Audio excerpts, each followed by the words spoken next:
আচ্ছা যাই হোক, আসসালামু আলাইকুম। তরকারি খেতে যেহেতু আসলাম সেহেতু ঝাল নিয়ে একটা চ্যালেঞ্জ হবে না, এটা কি হতে পারে? ঠিক আছে, আমার ক্যামেরাম্যান কত বড় আর কতটা দুষ্টু একটু পরেই বুঝতে পারবেন। ক্যামেরাম্যানকে একটা চ্যালেঞ্জ দেবো যে এই ঝাল যদি শুধু চাবাই খেতে পারে ওকে 10 টাকা। এই ক্যামেরাম্যান রাজি তো? সত্যি? দাঁড়ান, এবার ক্যামেরাম্যানের দিকে আমার ক্যামেরা ঘোরাচ্ছি।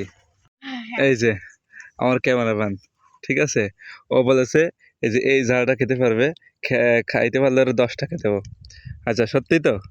হ্যাঁ নে, ক্ষীরও দেখাবি? আর তুই ক্ষীরও দেই খা, দেখ কিরকম পারিস, আমি তাই দেখবো।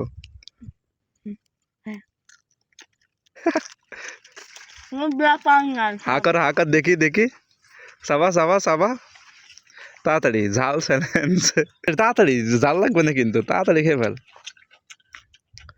আসলে কি খাই ফেলে ঝাল লাগিছে? তাড়াতাড়ি তাড়াতাড়ি। ও ঝাল খেয়ে ফেলেছে, ঠিক আছে। যাই হোক, ঝাল অতটাও দক না, কারণ ঝাল ফুলও ছিল। আপনারা কে কে এমন ঝাল চ্যালেঞ্জ করছেন আর কাকে এমন চ্যালেঞ্জ দিতে চান তাকে মেনশন দেন।